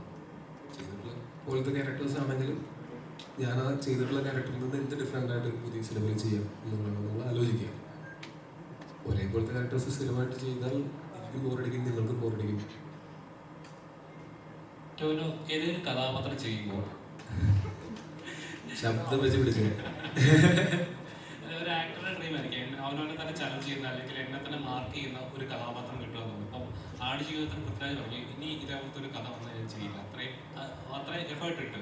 അപ്പോൾ അതേപോലെ ഒരു ചലഞ്ചിങ് ആയിട്ടുള്ള എക്സ്പെരിമെന്റൽ ആയിട്ടൊരു കഥാപാത്രം അല്ലെങ്കിൽ ഒരു കഥ വരണമെന്ന് എപ്പോഴും ആഗ്രഹിച്ചു.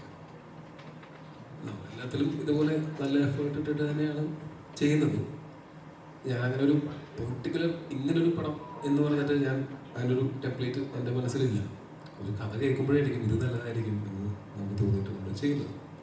അല്ലാതെ ഏതെങ്കിലും ഒരു ഇന്നതുപോലത്തെ എന്നെ ചലഞ്ച് ചെയ്യുന്ന ക്യാരക്ടേഴ്സാണ് ഞാൻ ചെയ്യുന്നത് മുഴുവൻ. ഞാൻ അത്ര ഒരു ട്രെയിൻഡ് ആയിട്ടുള്ള ഒരാളുമല്ല. ഞാൻ ആഗ്രഹം കൊണ്ട് സിനിമയിൽ വന്ന ആളുമാണ്. എല്ലാ സിനിമയും എല്ലാ ദിവസവും ഷൂട്ടും എനിക്ക് ചലഞ്ചിങ് തന്നെയാണ്.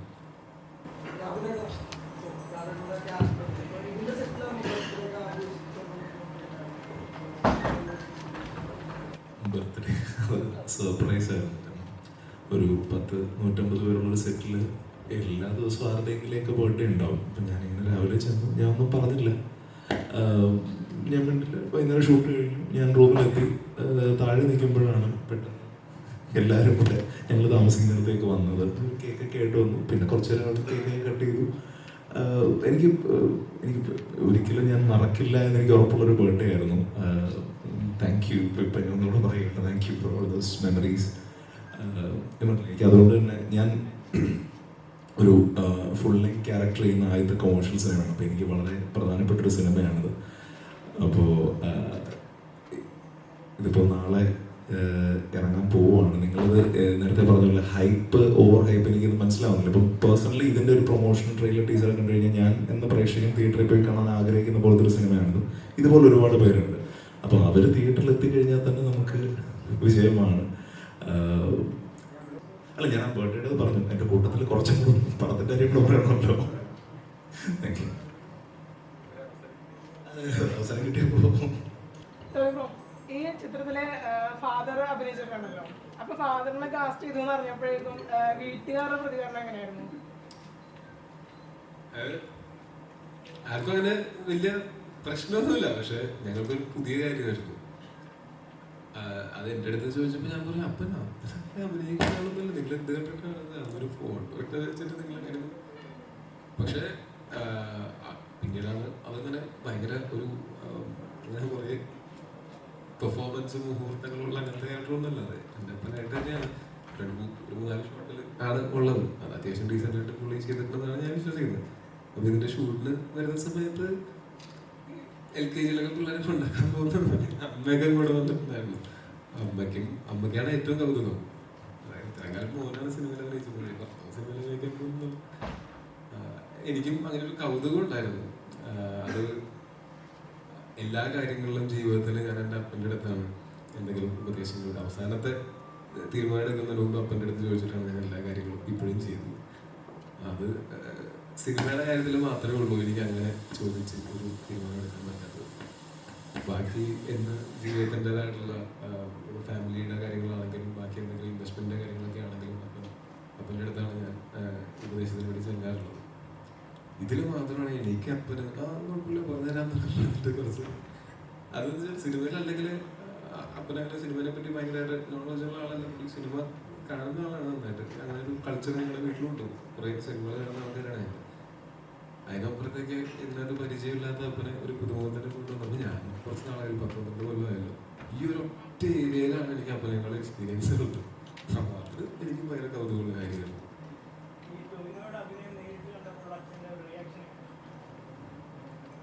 അല്ല അപ്പനെ നേരിട്ട് മുമ്പ് ഷൂട്ടിംഗ് ലൊക്കേഷനിൽ വന്നിട്ടുണ്ട്. ഒരുമിച്ചൊരു ഫ്രെയിമിൽ നിൽക്കുന്നത് ആദ്യമായിട്ടാണ്. ഞങ്ങളുടെ ഒരു ഇമോഷണൽ മൊമെന്റ് ആയിരുന്നു. ഞങ്ങൾക്ക് സിനിമ കാണുമ്പോൾ അങ്ങനെ തോന്നിയൊന്നും പറ്റില്ല. പക്ഷെ എനിക്ക് എന്നെ സമയത്തുള്ള അത് എടുത്തു വയ്ക്കാനൊരു ഷോട്ടല്ലേ. അപ്പോൾ കാലങ്ങളോളം നമുക്ക് അതൊരു ഹിസ്റ്ററി അല്ലേ സിനിമ എന്ന് പറയുന്നത്. അതിൻ്റെ ഒരു കൗതുകമാണ് കൂടുതലും രണ്ടാൾക്കും തോന്നിയിട്ടുണ്ടാവുക. പിന്നെ അതിൻ്റെ കൂടെ ഒരു ഇമോഷണൽ ഇതും കൂടെ ഉണ്ട്. അപ്പനും കൂടെ ഉണ്ട്. അപ്പം അതിൻ്റെ ഇമോഷണൽ ഉണ്ട്. അടിച്ചു നിൽക്കാതെ ചോദിക്കൂ എന്താ ചോദിക്കാൻ വന്നിട്ട് വീഡിയോകൾ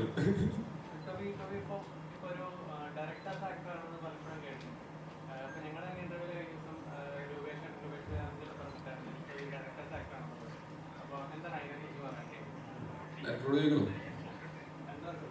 ഒന്ന് അഭിപ്രായം പറയാൻ പറ്റും. ഞാൻ അപ്പോഴത്തേക്ക് ആലോചിക്കുന്നത്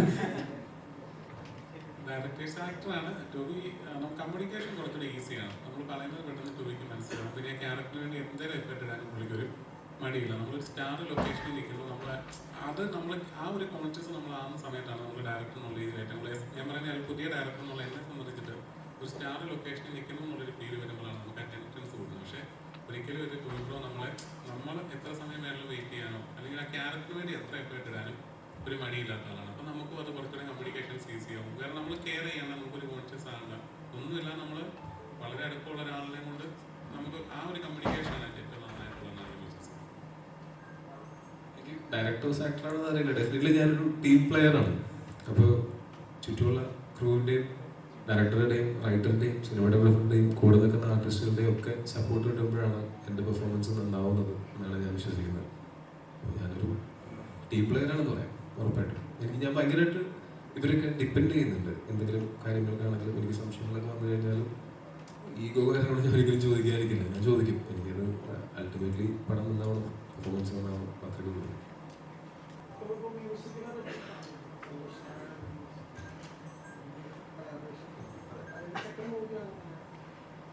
ആദ്യമായിട്ട് സോങ്ങും വീഡിയോയും ചെയ്യുന്ന ആദ്യത്തെ മൂവിയാണ്. വീഡിയോ മാത്രമാണ് ചെയ്തിരുന്നത്. ഒരു സോങ്ങാണ് മുന്നിലുള്ളത്. ഇപ്പം കഴിഞ്ഞ ദിവസം റിലീസായി.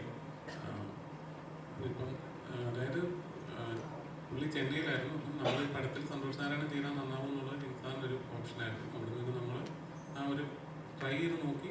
അതിനുശേഷം പടം കണ്ടപ്പോൾ പുള്ളിക്ക് ഓക്കെ ആയിരുന്നു. പുള്ളി വളരെ ഹാപ്പി ആയിട്ട് തന്നെ പടം ചെയ്തു. നന്നായിട്ട് വന്നപ്പോഴെന്ന് വിശ്വസിക്കും.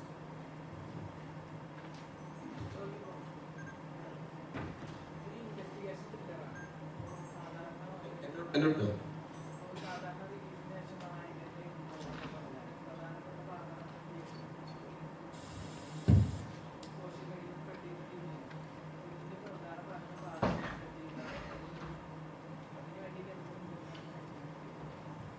ഞങ്ങൾ മുൻകരുതലെടുക്കുന്നതിനേക്കാളും അതുകൊണ്ട് ചെയ്യാതിരുന്നാൽ പോരെ. കാര്യം അത് ആ സിനിമയോട് ചെയ്യുന്ന ദ്രോഹമാണെന്ന് നിങ്ങൾക്ക് തീർച്ചയായിട്ടും അറിയാം.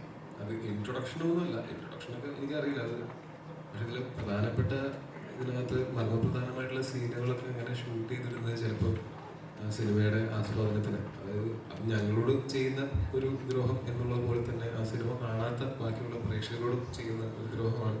അത് പരമാവധി ഒഴിവാക്കുക എന്നുള്ളതാണ് മാന്യമായ രീതി. അതിന് മുൻകരുതൽ എന്ത് ചെയ്യാൻ പറ്റും? ഓരോ തിയേറ്ററിലും പോയിട്ട് നമുക്ക് ആരോഗ്യം മൊബൈൽ എടുക്കുന്നുണ്ട്, നോക്കി ഇരിക്കാൻ പറ്റും. എത്രയോ പേരല്ലേ സിനിമ കാണാനായിട്ട് ഒരു തിയേറ്ററിൽ വരുന്നത്. അത് സ്വയം തോന്നി ചെയ്യാതിരിക്കുക എന്നുള്ളതല്ലേ ഏറ്റവും അതിൻ്റെ ന്യായം. കാലങ്ങളായിട്ട് നടക്കുന്നുണ്ട്. കാലങ്ങളായിട്ട് അതിനെ പ്രതിരോധിക്കാൻ ശ്രമിക്കുന്നുണ്ട്. ഇതുവരെ അത് മുഴുവനായിട്ട് എലിമിനേറ്റ് ചെയ്യാൻ പറ്റിയിട്ടില്ല. അപ്പോൾ അത് പൂർണ്ണമായിട്ടും ഇല്ലാതാക്കണമെങ്കിൽ അത് ഷൂട്ട് ചെയ്ത് സ്പ്രെഡ് ചെയ്യുന്നവരെ തന്നെ വിചാരിക്കണം. നമ്മൾ സൈബർ ലോകം അത്രയും മാറുന്ന കാലഘട്ടത്തിനനുസരിച്ച് ഇപ്പൊ എന്ന് പറഞ്ഞൊരു സിനിമ അങ്ങനെ ഇപ്പൊ ഞാനും ചെറുപ്പത്തിലൊക്കെ അങ്ങനത്തെ പ്രിന്റുകളൊക്കെ കണ്ടിട്ടുണ്ട്. പക്ഷെ ഇപ്പൊ നമുക്ക് OTT ഉണ്ട്, തിയേറ്ററിൽ കാണാം. ലീഗലി നമുക്ക് അതിനെ കാണാനുള്ള സാഹചര്യങ്ങളുണ്ട്. ക്യാമറ പ്രിന്റിലൊന്നും ഡിപ്പെൻഡ് ചെയ്യേണ്ട കാര്യമില്ല. ഇപ്പോൾ OTT-യിലേക്ക് പല സബ്സ്ക്രിപ്ഷൻസ് ഒക്കെ 5-6 OTT-യൊക്കെ സിനിമ എടുക്കുമ്പോൾ തന്നെ ഫ്രീ ആയിട്ട് കിട്ടുന്നുണ്ട്. എന്നിട്ടും ഇതിനെയൊക്കെ ഡിപ്പെൻഡ് ചെയ്യുന്ന ആരാണ്? ഇത് കാണാൻ ആളുകളുള്ളതുകൊണ്ടായിരിക്കും ഇത് ആരെങ്കിലുമൊക്കെ ഷൂട്ട് ചെയ്തിരുന്നത്. അത് കാണാനത് നമ്മൾ ഇടുന്നവർ ഇടണ്ടാന്ന് തീരുമാനിച്ചാൽ മാത്രമേ ഇത് തീരുള്ളൂ. അത് ഞങ്ങളുടെ തെറ്റല്ലല്ലോ. ഞങ്ങൾക്ക് എന്ത് ചെയ്യാൻ പറ്റും? ഞങ്ങൾക്ക് വിക്ടിംസ് ആണ്. നിങ്ങളാണ് പറയേണ്ടത്. എഴുത്തുകാരനോടാണ് ചിരിച്ചേട്ടൻ. കടൂർ സിനിമ ഇറങ്ങിയ സമയത്ത് ഒരു സീൻ ഡിലീറ്റ് ചെയ്യുകയുണ്ടായി. എഴുത്തിൽ ഇത്തരം പൊളിറ്റിക്കലായിട്ടുള്ള കുറെ കാര്യങ്ങൾ ഇനിയും ശ്രദ്ധിക്കുമോ സിനിമയിൽ? അല്ല, ഈ സിനിമയുടെ തിരക്കഥ ഒരുപാട് ആളുകൾ വായിച്ച ശേഷം, ഒരുപാട് ഫിൽറ്ററിങ്ങിന് ശേഷമാണ് ഇത് ഷൂട്ട് ചെയ്യുന്നത്. ഷൂട്ട് ചെയ്യുന്നതിന് തൊട്ട് മുമ്പുള്ള മൊമെൻറ്റിൽ പോലും അത്തരം ഡിസ്കഷൻസ് ഉണ്ടാവാറുണ്ട്. ആ സിനിമ ഇറങ്ങിയ ശേഷം ഞാനും എൻ്റെ ഡയറക്ടറും കൂടെ ഇവിടുത്തെ ഏകദേശം മെയിൻ സ്ട്രീം മീഡിയാസ് അടക്കം ഒരു 6-7 മീഡിയാസിലും ഇൻ്റർവ്യൂസ് കൊടുത്തിരുന്നു. ഇവിടുത്തെ പ്രഗത്ഭരായ മാധ്യമപ്രവർത്തകർ നമ്മളെ ഇൻ്റർവ്യൂ ചെയ്തിട്ടുണ്ടായിരുന്നു. അവരൊക്കെ സിനിമ കണ്ട ശേഷം സിനിമയുടെ ബാക്കിയുള്ള എല്ലാ ഭാഗങ്ങളെയും കുറിച്ചും സംസാരിക്കുകയുണ്ടായി.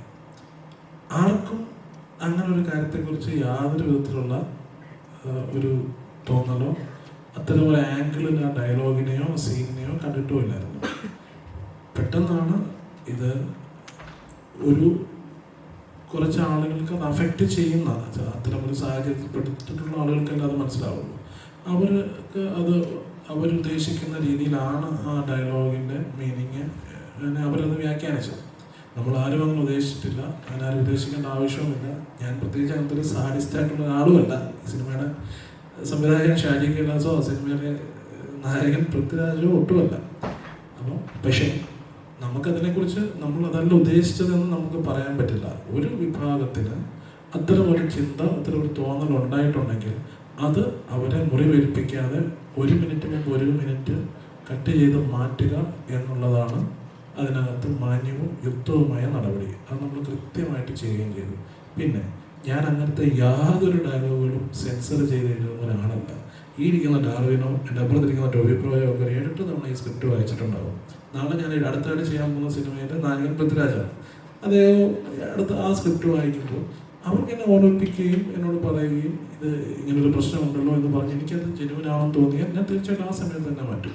പിന്നെ ഞാൻ എഴുതുന്ന സമയത്തും ബോധപൂർവമായിട്ട് അത്ര ആരെയും ഒരു കമ്മ്യൂണിറ്റിയോ ഒരു പ്രത്യേക വിഭാഗത്തെയോ ഒക്കെ വേദനിപ്പിച്ചുകൊണ്ട് സ്ക്രിപ്റ്റ് എഴുതാൻ ശ്രമിക്കുന്ന ഒരാളെയല്ല. അപ്പോൾ അതന്ന് അങ്ങനെ കുറച്ച് ആളുകൾക്ക് അത് വിഷമമുണ്ടാക്കി ആ മൊമെൻറ്റിൽ നമ്മളത് കട്ട് ചെയ്ത് കളഞ്ഞ് അത് അവിടെ കഴിഞ്ഞു. എൻ്റെ അടുത്ത എല്ലാ സിനിമകളിലും അത്തരം ഡയലോഗുകൾ ഉണ്ടാകുമെന്ന് ഞാനത് ചിന്തിച്ചിരുന്ന സ്ക്രിപ്റ്റ് എഴുതുമെന്നോ ഒന്നും ആരും വിചാരിക്കണ്ട. അത്തരം പേടികളുണ്ടോ? ഇനി എഴുത്തിൽ അത്തരം പേടികളുണ്ടായിരുന്നു? ഞാനൊരു കാര്യം ചോദിക്കട്ടെ. 2 വർഷം മുമ്പ് ഇറങ്ങിയൊരു സിനിമ, ആ സിനിമയിൽ ഇങ്ങനെ മനഃപൂർവ്വം ഒരു തെറ്റുണ്ടായി എന്ന് പറഞ്ഞ് ഇവരെല്ലാവരും അത് നിരുപാധികം മാപ്പി വയ്ക്കുകയും ആ സീൻ നീക്കം ചെയ്യുകയും ചെയ്തിട്ട് എല്ലാവരും മറന്നിടുന്ന ഒരു കാര്യം ഇവിടെ വീണ്ടും കുത്തിത്തിരിപ്പുണ്ടാക്കി ഓർമ്മിപ്പിച്ചതിൽ ഒരു സുഖം കിട്ടി അല്ലേ? ഒരു കണ്ടന്റ് കിട്ടിയില്ലേ? തെറ്റേറ്റു പറഞ്ഞ എഴുതുകാരൻ ഇനി ആ തെറ്റ് ആവർത്തിക്കില്ലെന്ന് എഴുതുകാരൻ അല്ല. ഞാൻ അങ്ങനെയാണ് കണ്ടന്റിൽ വാർത്ത വരെ മറ്റേ ഹെഡ്ലൈൻ ആയ വരെ ഒരു സുഖം കിട്ടിയില്ലേ? കണ്ടപ്പോൾ പ്രതീക്ഷിച്ചിരുന്നു. എന്തായാലും ഞാൻ പുറത്തു വെച്ച് കണ്ടില്ല, ഓർമ്മയുണ്ടെന്ന്. കൊള്ളാം, ഐ അപ്രീഷിയേറ്റ് ഇറ്റ്. ടോവിനോയ്ക്ക് ഇത്തരം പേടിയുണ്ടോ? ഇങ്ങനെ ഇത്തരം സ്ക്രിപ്റ്റുകൾ പ്രതീക്ഷിക്കാത്ത രീതിയിൽ വന്നു കഴിഞ്ഞാൽ? എനിക്ക് അങ്ങനെ ആരും പേടിയൊന്നുമില്ല. അപ്പൊ ഇത്തരം പൊളിറ്റിക്കലി ഇൻകറക്റ്റ് ആയിട്ടുള്ള സ്ക്രിപ്റ്റൊക്കെ വന്നാൽ അഭിനയിക്കുന്ന ഒരു ആരെങ്കിലും ആ മുഖത്തേക്ക് കൂടെ ഒന്ന് വെക്കാമോ? കാരണം എല്ലാവരും ഒരു സൈഡ് മാത്രം കാണും. വെച്ചില്ലേ? ആ ചോദിക്കും. അല്ല, അത്തരം അഭിനേതാവാണോ അങ്ങനെ പൊളിറ്റിക്കലി ഇൻകറക്റ്റ് ആയിട്ട് ജീവിക്കുന്ന ഒരു കഥാപാത്രം ചെയ്യുന്ന സമയത്ത് ഞാൻ എന്ത് ചെയ്യണം? ഞാനൊരു പടത്തിൽ വില്ലൻ വേഷം ചെയ്യുകയാണെന്ന് വിചാരിക്കുക, അയാൾ വൃത്തികെട്ടവനാണെന്ന് വിചാരിക്കുക, അയാൾ പൊളിറ്റിക്കലി ഇൻകറക്റ്റ് ആയിട്ടുള്ള കാര്യങ്ങൾ ചെയ്യുന്ന ആളാണെന്ന് വിചാരിക്കുക. അപ്പോഴും ഞാൻ പറയണോ ഇത് പൊളിറ്റിക്കലി ഇൻകറക്റ്റ് ആണെങ്കിൽ ചെയ്യാൻ പറ്റില്ല എന്നുള്ളത്? പൊളിറ്റിക്കലി ഇൻകറക്റ്റ് ആയിട്ടുള്ള സീനുകളോ ഡയലോഗുകളോ ഉണ്ടാകുന്നതിനേക്കാൾ അങ്ങനെയുള്ള സീനുകളെ ഡയലോഗുകളെ ഗ്ലോറിഫൈ ചെയ്യുന്നതാണ് തെറ്റ്. പൊളിറ്റിക്കൽ കറക്റ്റ്നെസ്സിനെ പറ്റി കൃത്യമായിട്ട് അറിയുകയാണെങ്കിൽ ഈ ചോദ്യമേ ചോദിക്കേണ്ട കാര്യമില്ല.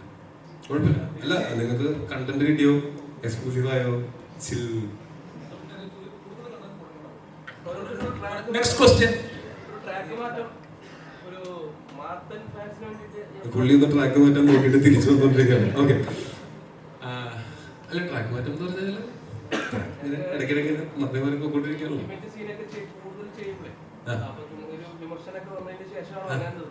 ഞാൻ നിർത്തിയോ? ഞാൻ എന്ന് നിർത്തി, നിങ്ങളെ കാണാൻ കിടക്കടയിലുള്ളൂ. നിർത്തിയിട്ടില്ല. അങ്ങനെ നിർത്തേണ്ട കാര്യമുണ്ടോ? മോശമായിട്ട് ഞാൻ എന്തെങ്കിലും ചെയ്തിട്ടുണ്ടോ? പറയും, മോശമായിട്ട് എന്തെങ്കിലും ചെയ്തിട്ടുണ്ടോ ഇന്റിമേറ്റ് സീൻ എന്ന് പറഞ്ഞിട്ട്? പിന്നെ അത് മാറ്റണം. ആ, ഞാനൊരു കഥ വരുമ്പോ ഇതും കൂടെ ഉണ്ടെങ്കിൽ ചെയ്യാന്ന് പറയേണ്ട കാര്യമില്ല. അങ്ങനെ ഒരു സിനിമയിൽ സാഹചര്യം വന്നാലല്ലേ ചെയ്യേണ്ട കാര്യം. നാളെ തന്നെ വേണം. എടുത്ത് ഞാൻ പറഞ്ഞൊരു കഥ കേട്ട് നമുക്കത് ഇഷ്ടപ്പെട്ട് ഒരു സിനിമയായിട്ട് ഒരു പ്രൊജക്റ്റായിട്ടൊക്കെ വന്നു കഴിഞ്ഞിട്ടല്ലേ നമുക്ക് ചെയ്യാൻ പറ്റുള്ളൂ. ആലോചനകളുണ്ട്, തീർച്ചയായിട്ടും ഉണ്ട്. Okay, thank you. Last 2 questions.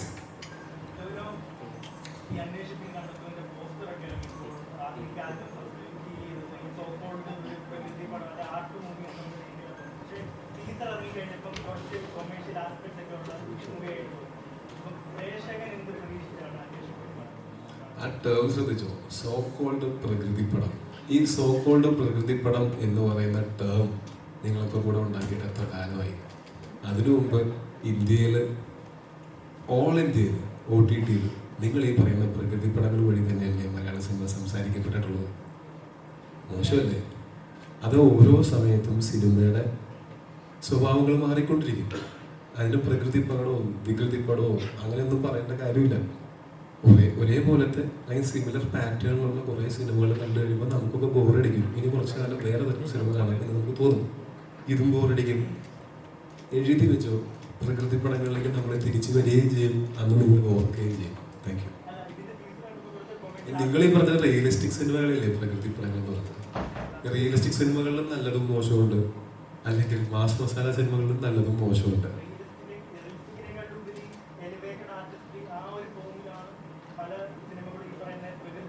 അങ്ങനത്തെ സിനിമകൾ മാത്രമാണോ പ്രകൃതിപ്പടങ്ങൾ എന്ന് വിളിച്ചിട്ടുള്ളത്? ഒരു പടം ഒരു ഇച്ചിരി സ്ലോ ആയാലും കളർ ടോണൊന്നും ഇച്ചിരി താഴെ പോയാലും ഒരു ഇച്ചിരി സമയം എടുത്ത് കഥ പറഞ്ഞാൽ ഉടനെ അതിൽ പ്രകൃതിപ്പടം എന്ന് പറയേണ്ട കാര്യമില്ല. നിങ്ങളാ പറയുന്ന സോപ്പുള്ള പ്രകൃതിപ്പടങ്ങൾ കാണാൻ ഇഷ്ടമുള്ള ഒരാളാണ് ഞാൻ.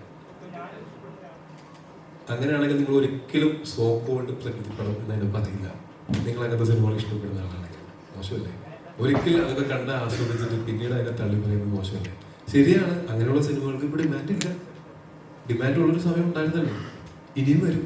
അങ്ങനെയല്ലേ എല്ലാവരും 10-20 കൊല്ലം കൂടുമ്പോഴും അങ്ങനെ ഉണ്ടായിട്ടില്ല. ഈ നാട്ടുമ്പുറം കഥകളൊക്കെ കുറേ ഉണ്ടായിട്ട് പിന്നെ കുറേ നാൾ ബോംബെ പോയിട്ട് ഇടി കൂടി അങ്ങനെ കഴിഞ്ഞ് കുറേ അങ്ങനെ പലതരം സിനിമകൾ തന്നെ പാറ്റേൺ പോലെ വന്നു പോയില്ലേ? അതിന് ഏതെങ്കിലും ഒരു തരം സിനിമയിലെ മാത്രം അങ്ങനെ തള്ളി പറയേണ്ട കാര്യമുണ്ടെന്ന് തോന്നുന്നില്ല. നിങ്ങൾ എല്ലാ തരം സിനിമകളും ഇഷ്ടപ്പെടുന്ന ആളാണെന്ന് പറയുകയാണെങ്കിൽ നല്ല സിനിമയും മോശം സിനിമയും നിങ്ങൾക്ക് വേർതിരിച്ച് പറയാം. അല്ലാത്ത എല്ലാം സിനിമയാണ്. അത് പ്രകൃതിയാണോ വികൃതിയാണോ മാസമാണോ ആക്ഷനാണോ ഹൊററാണോ ഒന്നും നോക്കണ്ട. നല്ലതാണോ ചീത്തയാണോ നോക്കിയാൽ മതി. എല്ലാത്തിനും അങ്ങനെ കാറ്റഗറൈസ് ചെയ്യുന്നത് എനിക്ക് അതിനോട് യോജിക്കാൻ പറ്റില്ല. നിങ്ങൾക്കത് കാറ്റഗറൈസ് ചെയ്യുക എന്ത് വേണം ചെയ്യാം. നിങ്ങൾ എന്താ ചെയ്യേണ്ടത് ഞാനല്ലല്ലോ പറയട്ടെ. ഒരു 100 രൂപ അല്ലെങ്കിൽ 150 രൂപ കൊടുത്ത് ടിക്കറ്റ് എടുത്ത് കാണുന്ന ഒരു പ്രേക്ഷകന് അല്ലെങ്കിൽ ഒരു അത് ഇറങ്ങി കഴിയുമ്പോഴേക്കും പറയാം ഇത് OTT വന്നാലും ഒരു രണ്ടാമതൊരാൾ കേൾക്കുമ്പോൾ എന്നാൽ അങ്ങനെ പറയല്ലോ OTT വരാൻ അറിയിക്കാം.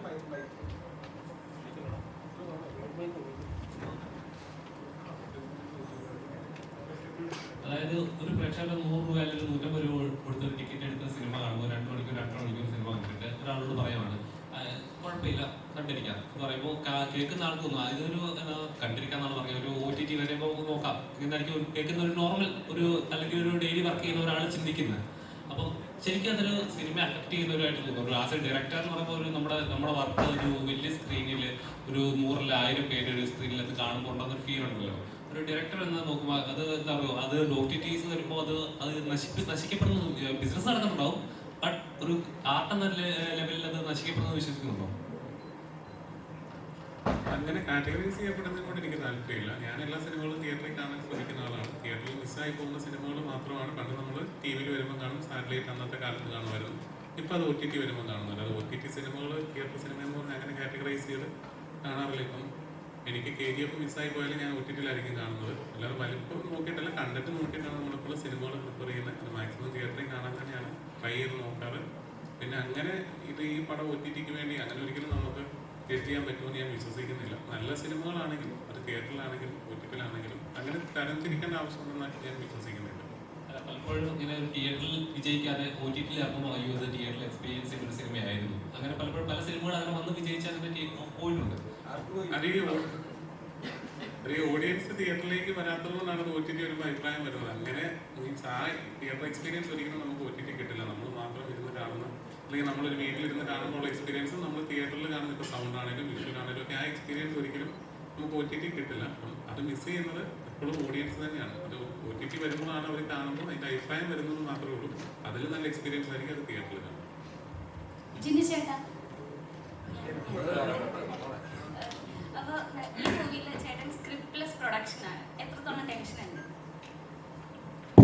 ഇപ്പം ഞങ്ങൾ സംസാരിച്ചുകൊണ്ടിരുന്നത് ടെൻഷനെ കുറിച്ചായിരുന്നു. നല്ല ടെൻഷനുണ്ട്.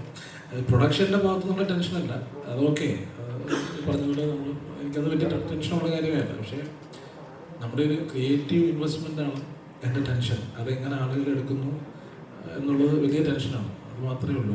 പ്രൊഡക്ഷൻ്റെ ഭാഗത്ത് എനിക്ക് 0% ഞാൻ ഇൻവെസ്റ്റ് ചെയ്തിട്ടുണ്ട് അല്ലെങ്കിൽ അങ്ങനത്തെ ഒരു കാര്യത്തിന് ഇതില്ല. ക്രിയേറ്റീവ് ഇൻവെസ്റ്റ്മെൻറ്റിൽ അതിൻ്റെ റിസൾട്ട് അറിയാൻ വലിയ ആകാംക്ഷയും അതറിയുന്നത് വരെ വലിയ ടെൻഷനുണ്ട്. നോക്കാം. ഓക്കെ, അപ്പോൾ thank you so much. Final words Tony ചേട്ടൻ. എൻ്റെ ഫൈനൽ വേർഡ്സ് കുറേ തവണ പറഞ്ഞ വാക്കുകൾ തന്നെയാണിത്. നിങ്ങൾക്ക് ഈ സിനിമയുടെ നമ്മൾ പുറത്തുവിട്ടിട്ടുള്ള കണ്ടന്റുകളൊക്കെ കണ്ടിട്ട് ഇംപ്രസീവായിട്ട് തോന്നുകയാണെങ്കിൽ, നിങ്ങൾക്ക് കാണാൻ താല്പര്യമുള്ള തരം ഒരു സിനിമയാണെന്ന് തോന്നുകയാണെങ്കിൽ തീർച്ചയായിട്ടും ഇത് മിസ് ചെയ്യരുത്. അപ്പോൾ പിന്നെ നേരത്തെ പറഞ്ഞ പോലെ OTT കണ്ടിട്ട് നല്ലതെന്ന് പറയേണ്ടി വരും. നന്നാവാൻ പരമാവധി നന്നാക്കാൻ ഞങ്ങൾ ശ്രമിച്ചിട്ടുണ്ട്. പിന്നെ നിങ്ങൾക്ക് ഇത് ഈ പറഞ്ഞ പോലെ പ്രകൃതിപടമായിട്ടോ കാണാൻ താല്പര്യമില്ലാതൊക്കെ തോന്നുന്നുണ്ടെങ്കിൽ കാണണ്ട. എന്ത് ചെയ്യാൻ പറ്റും? നമുക്ക് നിർബന്ധിച്ച് കാണിച്ചാൽ നിങ്ങൾക്കത് ഇഷ്ടപ്പെട്ടെന്ന് വരില്ല. കാണാൻ തോന്നുന്നവർ കണ്ടു നോക്കുക. ഇഷ്ടപ്പെടുകയാണെങ്കിൽ ചെയ്തമില്ലാത്തൊരു ഉപകാരമല്ലേ, അത് നല്ലതാണെന്ന് ആൽവരോട് പറയുക. Thank you.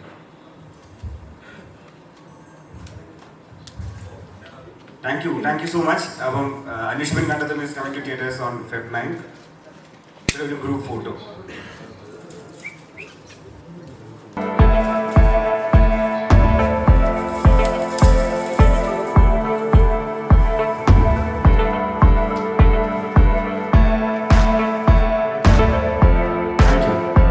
Thank you so much. Before we wind up, the whole group photo.